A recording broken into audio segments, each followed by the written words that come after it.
पे जाना क्यों जरूरी है अभी? इसके दो बड़े इंपॉर्टेंट फैक्टर्स हैं। एक तो ये है कि आपकी oral health is very important. उसको मेंटेन करने के लिए उसको ठीक रखने के लिए you need to go to the dentist. जो मुंह के अंदर बैक्टीरियाज होते हैं वो एब्सेस के अंदर थे, so the patient was refer to us. उनकी थाई में जो एब्सेस था वो दोबारा रिकवर नहीं हुआ। अगर हाइजीन बुरी है तो आपको कार्डियोवास्कुलर डिजीजेस हो सकती हैं। 3 लाख जो डेथ्स हैं it's due to the triggered by the dental pain. Diabetic patients में देखा गया है कि इफ उनकी जो डायबिटीज है वो अनकंट्रोल्ड है तो उनकी जो गम्स हैं they have got infection as well. आम बंदा डेंटिस्ट पे जाते हुए क्यों हिचकिचाता है? फाइनेंसेस और lack of awareness I think they come secondary. Pain है वो अननोटिस चली जाती है। अगर हम डायबिटीज की बात करें तो उसमें पेन नहीं होती आपको। इसी तरह ब्लड प्रेशर में भी नहीं होती। डेंटल पेन है जी, वो भी 70% केसेस में इट गेट्स अननोटिस्ड। जब आपको पेन ही नहीं होगी, जब कुछ मसला ही नहीं है, तो फिर आप डॉक्टर के पास क्यों जाएंगे। हम आपका एक जनरल चेकअप कर लेते हैं। सो 6 मंथ्स के बाद तो वैसे भी आपकी स्केलिंग वैसे ड्यू होती है। तो दांत है, आपके जो गम्स है उनको हम क्लीन करते हैं। हम ब्रश करते हैं तो हमें स्केलिंग की जरूरत क्यों पड़ती है? जो रिकमेंडेड टाइम है वो 5 to 10 मिनट्स है। जो एंड रिजल्ट है वो ठीक होना चाहिए। क्या ऐसा ट्रीटमेंट है जिससे टेढ़े दांत भी ठीक हो जाते हैं, जिससे एक लाइन में दांत आ जाते हैं और वो बहुत खूबसूरत भी लगते हैं? लोग जो है अपने बालों को बहुत अच्छा करा लेते हैं, स्किन को बहुत अच्छा करा लेते हैं, but when it comes to their teeth तो थोड़ा सा वो हेजिटेट करते हैं। आप जो इंसान में पहली चीज नोटिस करते हैं वो उसकी स्माइल होती है। अब एक नई टेक्निक आई है जिसको कहते हैं अलाइनर्स और विनियर्स। ये जो अलाइनर्स ये जो भी हैं, अलाइनर्स तो मैंने आपको बता दी, दे आर इनविजिबल ब्रेसेस।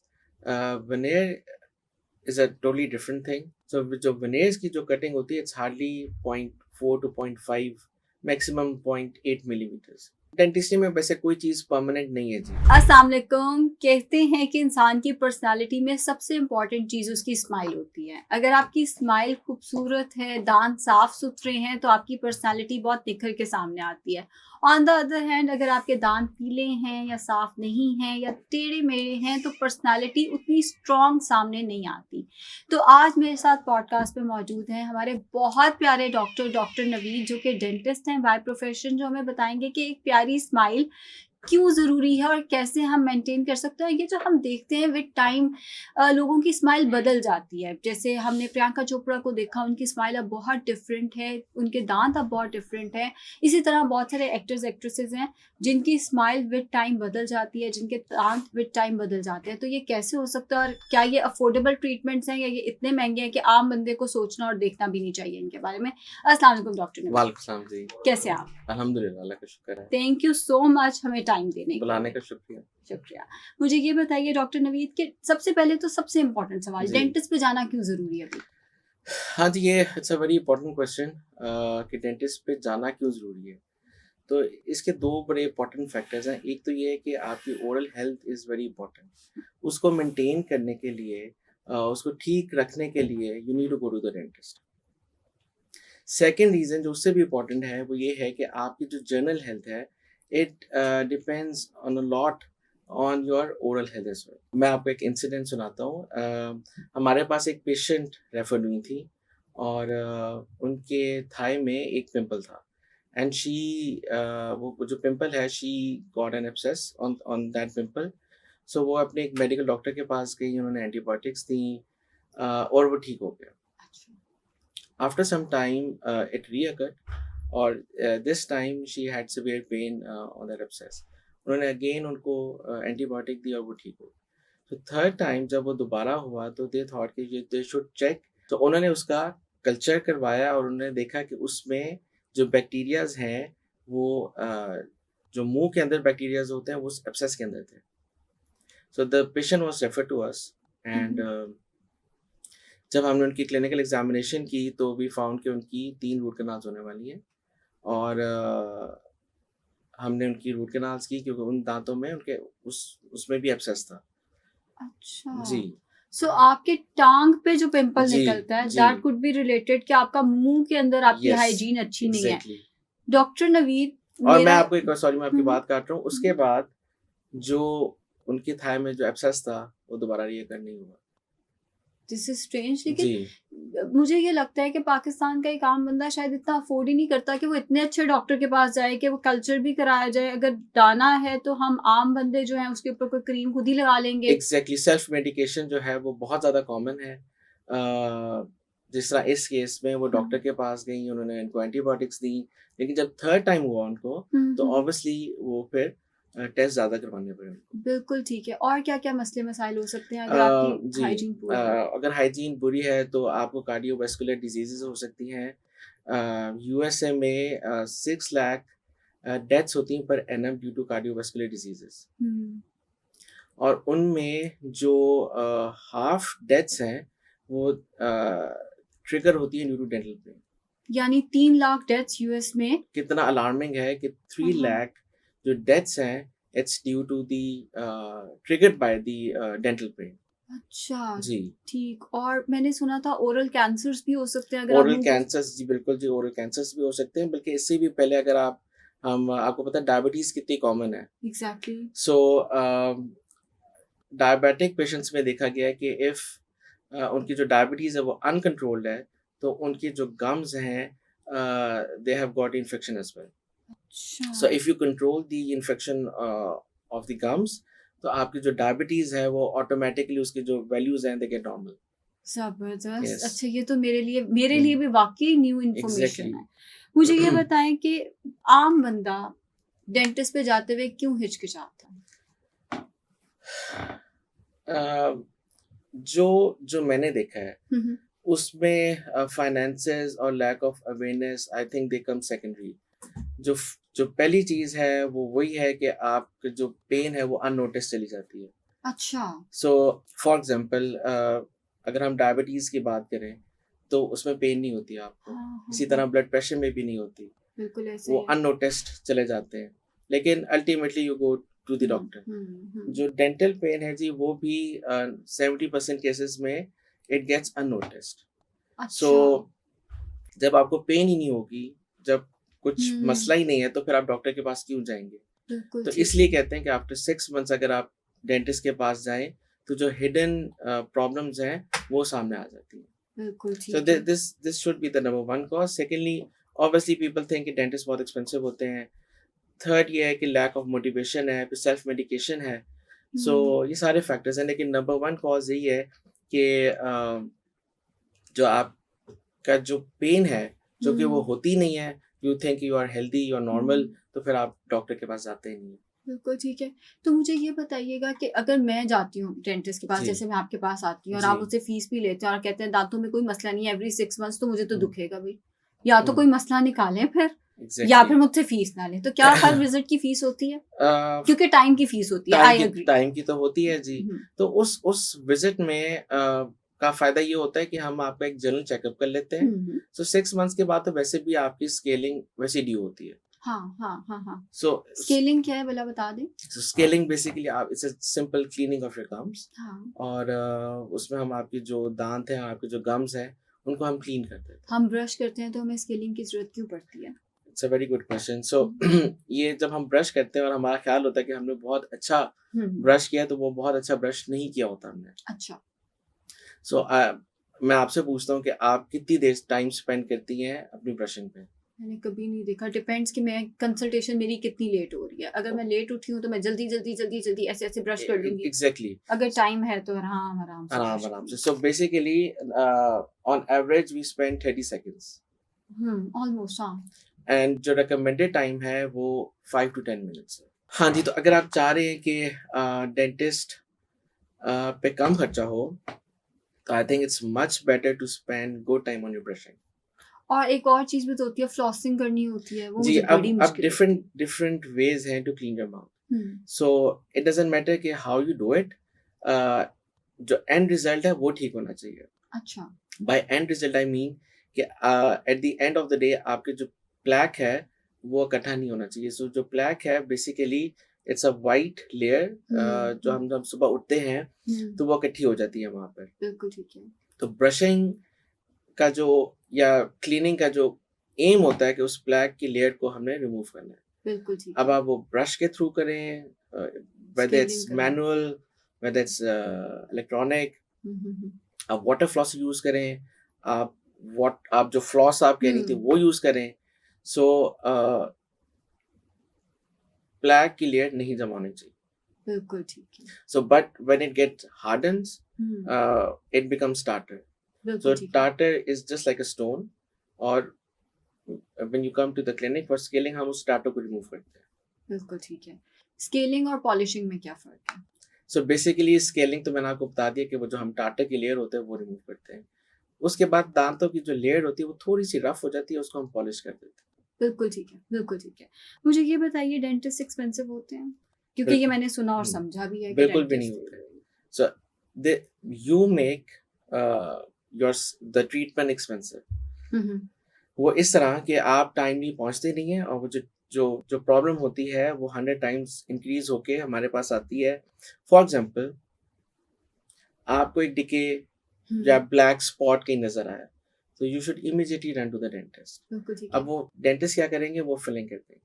ठीक हो गया, तो आपकी जो कॉस्ट है वो सिर्फ एक फिलिंग की होगी। बिल्कुल, so I will consider as 1x। बिल्कुल ठीक है। So you ignore it, and you go to the dentist. जो decay या जो spot है वो बड़ा हो गया। So now the dentist will suggest you to get root canal treatment. Now it's 3x. ठीक है जी, हमने तब भी इग्नोर किया, you didn't go to the dentist. Ultimately he pulls it out, और फिर वो implant वो डाल देंगे। Now it's 10x. So हाँ, who is making the treatment expensive? It's the patient. अच्छा, इसमें सिलेक्शन ऑफ डेंटिस्ट भी बहुत इंपॉर्टेंट होती है। जी अब आपने एक बात की, मैं एक वाकया सुनाना चाहूँगी हाँ जिसमें जी मैं डेंटिस्ट का नाम नहीं दूँगी, बट एक डेंटिस्ट ने, आपको शायद पता हो, जी मेरे ये दाँत के ऊपर दाँत रिमूव नहीं किया, कुछ नहीं किया। हम बच्चे थे, हमें क्या जी पता, 6 जी 7 क्लास की बात है। तो मैं फिलिंग कराने गई। उसने, तब इतनी अवेयरनेस नहीं होती थी, तब सोशल मीडिया नहीं होता था। उसने फिलिंग किया और उसके ऊपर एक इम्प्लांट, वो जो एक क्राउन होता है, वो लगा दिया। जी अब मुझे वहाँ पेन रहती थी, मैं चिप्स नहीं खा सकती, मैं कुछ हम्म, भी नहीं, तो मैंने ये वाली साइड यूज करना जी शुरू कर दी। तब इतनी अकल भी नहीं थी। बाय द टाइम थोड़ी अकल आई, मैं डेंटिस्ट पे पहुंची, तो डेंटिस्ट ने बताया कि वहां पे सारा इन्फेक्शन हो चुका है। अब शायद उसको उस क्राउन से कितने कोई पैसे बच गए होंगे, बट उसने थोड़े पैसे कमा लिए, बिल्कुल but on the other hand हमें बहुत ज्यादा नुकसान हुआ। जी तो सिलेक्शन ऑफ डेंटिस्ट हमें कैसे पता चले? मैं बिल्कुल उस टाइम पे एक्सपोजर नहीं था, हाँ अकल जी नहीं थी। अब्बा ने कहा कि नहीं नहीं, दांतों को बचाना बहुत जरूरी है, जी जो डेंटिस्ट कह रहा है वो वो कराना है। कराना तो है। उसने साफ दांत के ऊपर फिलिंग करके क्राउन चढ़ा दिया। बिल्कुल, मेरा तो जी बड़ा सिंपल सा फॉर्मूला है। हाँ, क्योंकि डेंटिस्ट भी after all they are human beings, they can also get sick. So जब भी आप किसी डॉक्टर या डेंटिस्ट के पास जाएं, तो उनसे सवाल जरूर करें आप। अच्छा, फॉर एग्जांपल, अगर आपके डेंटिस्ट ने आपको कहा कि रूट कनाल ट्रीटमेंट होगी, तो उनसे पूछे कि क्यों होगी, and if he can satisfy your answer, then you can go for it. अगर वो सेटिस्फाई नहीं कर पाए या कंफ्यूज्ड हैं, क्योंकि आपको ये तो पता लग जाता है कि ही इज कॉन्फिडेंट और नॉट। कहीं से भी आपको वो हल्का सा भी हिंट मिलता है कि he is not very confident about it, तो you should move on.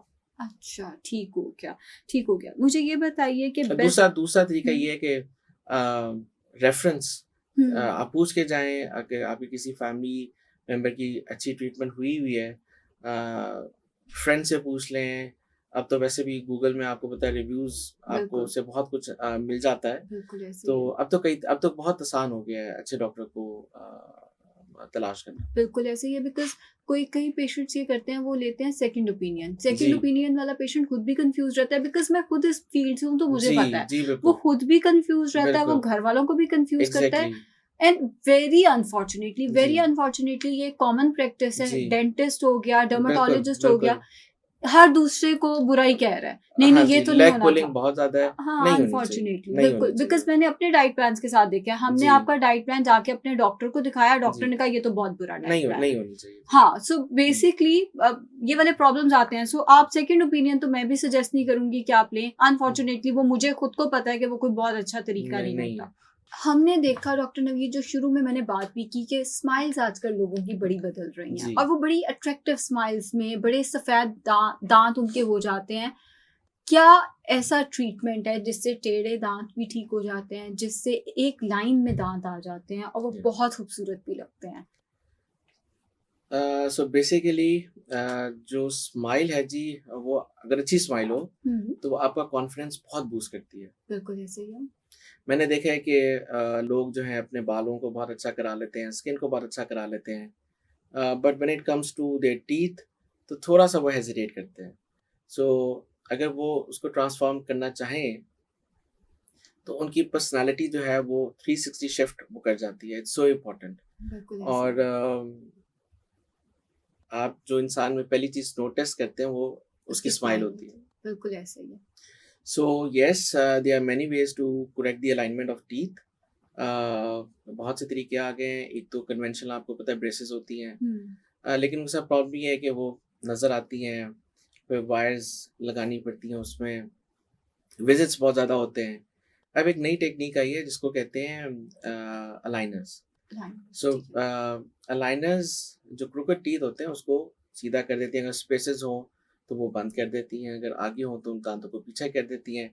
So basically होता क्या है, दीज आर प्लास्टिक ट्रेज, अच्छा, और ये आपके दांतों के हिसाब से ही बन के आते हैं। बिल्कुल ठीक है। और आपने उनको चेंज करना होता है। Even you don't need to visit the dentist.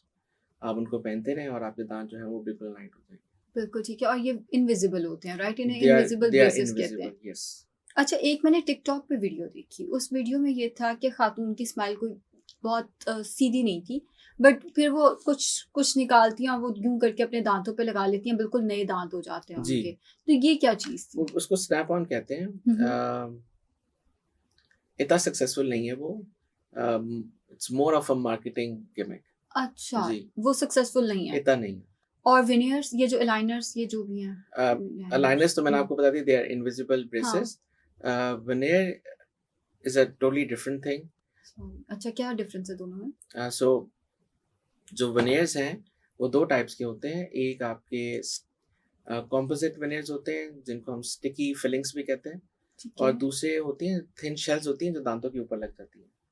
सो ये मैंने देखा हुआ है, ये हाउ जी। To Get Away with Murder एक सीजन आता है, उसमें एक थी मिकेला प्रेट। हम्म, उसकी स्माइल बहुत खूबसूरत थी, तो आई वांटेड दैट स्माइल। बहुत खूबसूरत स्माइल थी, जी, मतलब वो जब स्माइल करती थी ना, चाहे वो जितना मर्जी सीरियस हाँ सीन है, जी, तो आपका फौरन ध्यान उसकी स्माइल के ऊपर जाता होता है। तो तब मैंने पता किया था, तो आई गेस वो विनियर जिसमें दांत छोटा करके उसके ऊपर एक और दांत लगा दिया जाता है, वही है ना? एग्जैक्टली। लेकिन मैंने सुना है इसके साइड इफेक्ट्स हैं कि आपके अपने दांत सो छोटे हो सो जाते हैं। अगेन इसमें जो डेंटिस्ट की एक्सपर्टीज है वो बहुत काउंट करती है। हम्म। टर्की में बहुत ज़्यादा कंसेप्ट वनेरिंग का एक टाइम पे आया था। बीबीसी की रिपोर्ट आई थी कि बेसिकली वो वनेरिंग तो कर ही नहीं रहे।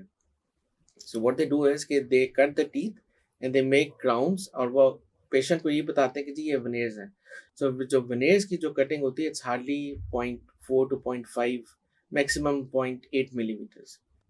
अच्छा। जी, तो उसमें बहुत कम हम दांतों को स्लाइस करते हैं। और जो कॉम्पोजिट विनेयर होते हैं उसमें तो करने की भी ज़रूरत नहीं पड़ती। लेकिन ये पेशेंट्स के साथ थोड़ा आई थिंक अनफेयर है कि क्राउन कट करने के बाद जो कटिंग होती है उसको उनको कहते हैं कि जो क्राउन लगा कहते हैं ये विनियर्स हैं। So those are not veneers. Veneers जो है वो परमानेंट होते हैं? विनियर्स परमानेंट, डेंटिस्ट्री में वैसे कोई चीज़ परमानेंट नहीं है जी। बिल्कुल ठीक है। सो उनकी लाइफ होती है। If they last for 8 to 10 years, I think it's a good time. बिल्कुल ठीक है, और 8 to 10 ईयर्स के बाद आपने वो दोबारा कराना है। आई जी, गेस 8-10 लाख का होता है सारे दांतों का, 32 दांत मिलाकर। मेरे तो 32 नहीं है, 32 लेकिन फिर भी। दांतों का तो नहीं होगा। अच्छा। जी, इसमें ये है कि जो स्माइल मेकओवर्स हैं हम्म। उसमें हम फ्रंट 6 जो फ्रंट टीथ होते हैं हम्म। उनको हम चेंज करते हैं। बिल्कुल, वो मैंने एक एक्ट्रेस का देखा है जी, पाकिस्तान में। जी, लेकिन उसमें प्रॉब्लम ये होती है, जब वो पूरा स्माइल करती है ना, तो पीछे से दांत नजर आ जाते हैं। एग्जैक्टली। सो वो नहीं होना चाहिए ना, वो भी वो तो नहीं नहीं होना होना चाहिए। चाहिए। पेशेंट पे भी डिपेंड करता है, स्माइल हम्म। पे भी डिपेंड करता है कि स्माइल कितनी शो हो रही है। बिल्कुल अगर ठीक है। जो हम यूएसए के जो सिटीजन्स हैं, they want a bigger smile. बिल्कुल सो ठीक है। आई थिंक जो आपने शो देखा था वो वहीं का था। बिल्कुल। तो व्हेन दे स्माइल, दे उनके बिल्कुल पीछे तक हाँ। दांत जो है वो नजर आते हैं। सो इधर जो हमारी साइज है वो थोड़ी छोटी होती हैं। हाँ। तो हम 6 टीथ का ही हम मेजोरिटी केसेस में करते हैं। बिल्कुल ठीक है। अच्छा, टीथ वाइटिंग वो तो मैंने भी कराई है आपसे। जी सो टीथ वाइटिंग मुझे पता है वो कितनी इंपॉर्टेंट है, हाँ जी बिकॉज मुझे याद है कि कई दफा पिक्चर खिंचवाने दांत येलो, वो क्योंकि चाय जी चाय पीते जी रहते हैं, कॉफी बिल्कुल ऐसे पीते ही रहते हैं। जी अभी भी मैं रुकी तो नहीं हूँ, हम्म लेकिन फिर भी चाय कॉफी पीने से मैं हल्दी बहुत ज्यादा खाती थी, अब मैं हम्म, उसके कैप्सूल लेती हूँ, उससे ठीक है दांत येलो हो जाते हैं। यस एंड मुझे पर्सनली बहुत बुरा फील होता था। जी फिर एक पाकिस्तान का पेज है इंस्टाग्राम के ऊपर, पाकिस्तानी फुप्पो, उन्होंने इस चीज को हाईलाइट किया कि आप जो दुल्हने हैं वो 3.5, 4, 5, 6, 10 लाख का जोड़ा पहन लेती हैं, यस लेकिन उनकी जब वो स्माइल कर रही हाँ होती हैं जी तो या तो स्माइल टेढ़ी हो जाती है या वो दांत वाइट नहीं हुए होते। बिल्कुल ऐसे ही येलो है स्माइल के साथ आप 10 लाख का जोड़ा पहनोगे तो वो जस्टिफाइड नहीं मैंने होगा। आपको पहले ही बताया ना कि जब आप स्माइल को ट्रांसफॉर्म करते हैं हम्म, तो वो जो 10 लाख का जोड़ा है वो हो सकता है 20 लाख का नजर आए बिल्कुल ऐसे ही जी है। तो ये टीथ वाइटनिंग कितनी इंपॉर्टेंट है आपकी नजर में, कितनी So, इंपॉर्टेंट है? teeth whitening again, it's a cosmetic procedure. Hmm, It's not compulsory. Uh, um, अगर आप चाहते हैं कि आपके दांत वाइट नजर आए तो I think you should go for it बिल्कुल ठीक है। मेरे लिए तो इंस्पिरेशन बहुत सारे लोग थे कि मैं जब दूसरों को देखती होती थी, जितनों को देखती होती थी, जी सबके वाइट होते थे। जी और कई दफा मेरा पेशेंट से भी पूछने को दिल करता था, आपके दांत इतने वाइट कैसे हैं? आपने कैसे मेंटेन किया हुआ तो है? वो आपको क्या बताते थे कि उन्होंने क्या करवाया वो कहते थे हम ब्रशिंग करते हैं। कुछ लोगों के वैसे नेचुरली भी वाइट नेचुरली दे होते आर हैं। वाइट यस हाँ, कुछ लोगों के नेचुरली वाइट होते हैं। मेरे बिल्कुल ऐसे ही ज्यादा है पेशेंट्स जो है वो टीथ वाइटनिंग, मैंने कभी किसी पेशेंट के मुंह से ये नहीं सुना हमने टीथ वाइटनिंग कराई है जिनके बहुत वाइट होते थे। हाँ जी इत्तेफाक की बात है। बिल्कुल ऐसे हाँ, ही है मैंने कराई, मुझे उसके अच्छे रिजल्ट से। जी एक और चीज जो लोग पूछना चाहते हैं वो जी ये है कि जब आप टीथ वाइटनिंग कराते हैं तो क्या दांत वीक हो जाते हैं? क्योंकि ये भी एक बड़ा जी मिसकॉन्सेप्शन है। नहीं जी दांत वीक तो नहीं होते हम्म, लेकिन उसमें सिर्फ एक जो प्रॉब्लम आ सकती है वो सेंसिटिविटी की है हम्म, वो जो सेंसिटिविटी है इट्स टेम्पररी बिल्कुल ठीक है। और वो 2 से 3 दिन के बाद ख़त्म हो जाती है लेकिन ये डेंटिस्ट का भी एक वेरी इंपॉर्टेंट जॉब कि वो केस को सिलेक्ट करे कि कौन से दांतों में टीथ वाइटनिंग हो सकती है और किन में नहीं हो सकती ये भी कोई, मतलब जी जिसका फॉर दिल एग्जांपल करे अगर कराए। अगर enamel is hmm, is very thin और पेशेंट के ऑलरेडी दांत बहुत सेंसिटिव है हाँ तो हाँ। उन केसेस में आपको टीथ वाइटनिंग नहीं करनी चाहिए अच्छा, ठीक हो जी गया, फिर ठीक हो कुछ गया। केसेस ऐसे होते हैं जिसमें बहुत सवेयर डिसकलरेशन हुई होती है दांतों की जैसे हुँ, फ्लोरोसिस एक हुँ, कंडीशन है उसमें दांत की जो लेयर्स होती हैं उसमें वाइटिश और येलोइश वो लाइंस आ जाती हैं हुँ। वो फिर टीथ वाइटनिंग से वो सॉल्व नहीं होती फिर again you have to go towards veneers या क्राउन्स अच्छा, बिल्कुल ठीक हो जी गया। ये भी मैंने एक केस ये देखा हमारे था। यहाँ पाकिस्तान में कुछ एरियाज हैं जहाँ पर पानी में नेचुरली फ्लोराइड का लेवल बहुत हाई होता है हुँ, हुँ, हुँ, सो हुँ। उन केसेस में फिर वो डिस्कलेशन बहुत सीवियर होती बिल्कुल है ठीक जी है। अच्छा, बच्चों को, अगर बच्चों के दाँत टेढ़े हैं, जी उस टाइम पे उनको ब्रेसेस या ये जो अलाइनर्स थे ये लगवाने चाहिए, या हमारी उम्रों में आके बड़े होके किस उम्र में पेशेंट को आइडियल है कि दाँत उसके हाँ जी आपने सीधे उतर आ जाएँ? It's a very good question I think the earlier you come you visit the dentist better it is hmm, hmm. So जितनी अर्ली ब्रेसेस लगेंगी बच्चों को उतने अच्छे रिजल्ट्स आ जाएंगे क्योंकि उसको बोन सॉफ्ट होती है आप जब बड़े होते हैं तो बोन हार्ड हो जाती है तो फिर उसको इतना हम करेक्ट नहीं कर सकते बिल्कुल ठीक है। सो जितना बच्चों को ब्रेसेस जी लगाने के कोई बिल्कुल साइड इफेक्ट्स तो नहीं है? बिल्कुल भी नहीं तो डॉक्टर नवीद, वो जो पेरेंट्स को एक फियर होता है कि बच्चों की ग्रोथ रुक जाएगी, वो तो सही खा ही नहीं सकेंगे, जी उसका क्या करना फिर?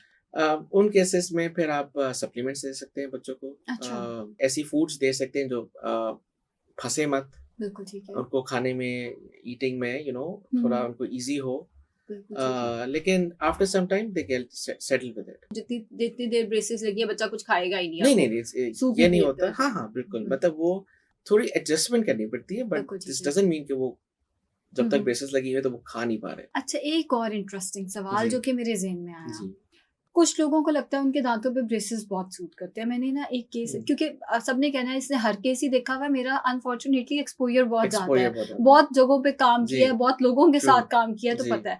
एक मैंने केस देखा कि किसी को लगता था कि उनको ना ब्रेसेस बहुत सूट करते हैं। जब जी वो पिक्चर खींचती हैं तो ऐसे करके ब्रेसेस बहुत अच्छे आते हैं। हम्म, उन्होंने ब्रेसेस कोई 7-8 इयर्स रखे अपने दाँतों पे। जी डेंटिस्ट कई उतारने हैं, वो ना उतरवाएँ। अब मैं खुद तो उनसे नहीं मिली, लेकिन मुझे किसी ने बताया कि जब वो उनसे मिले तो उनके सारे दाँत इतने अंदर को चले गए थे, वो जी बुरे लगने लग गए थे।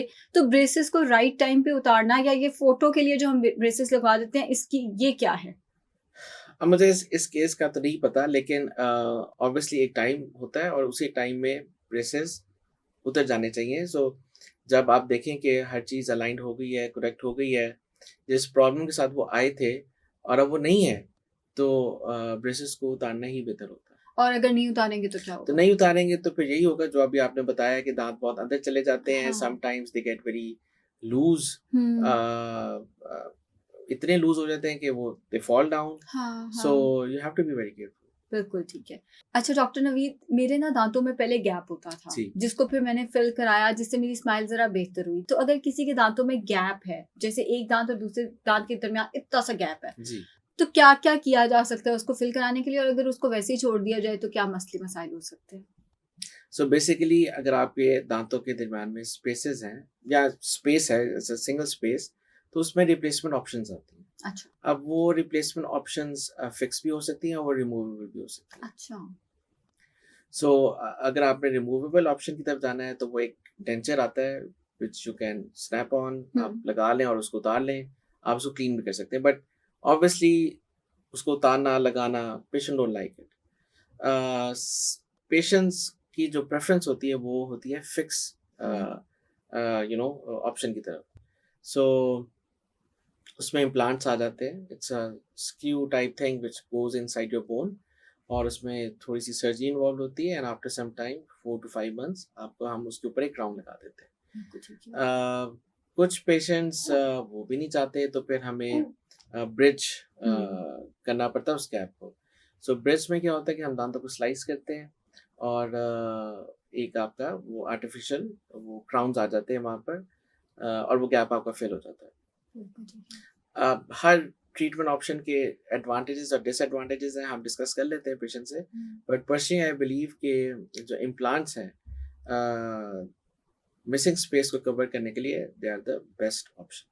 बिल्कुल ठीक हो गया। डॉक्टर नवीद, किस उम्र के बच्चों से ऑनवर्ड्स हमें डेंटिस्ट को फ्रीक्वेंटली विज़िट करना चाहिए? अब 1 माह का बच्चा तो आपके पास लाने से रहे। किस उम्र के बाद बच्चों के वो जो दूध के दाँत आते हैं उसके बाद आना चाहिए? कब आना चाहिए पेरेंट्स को बच्चों को लेकर और उसके बाद एवरी 6 मंथ्स उन्होंने आपको विज़िट करना है? ये जो आपने कहा कि 1 माह वाले बच्चे आने से रहे, 1 माह के बच्चे आते हैं।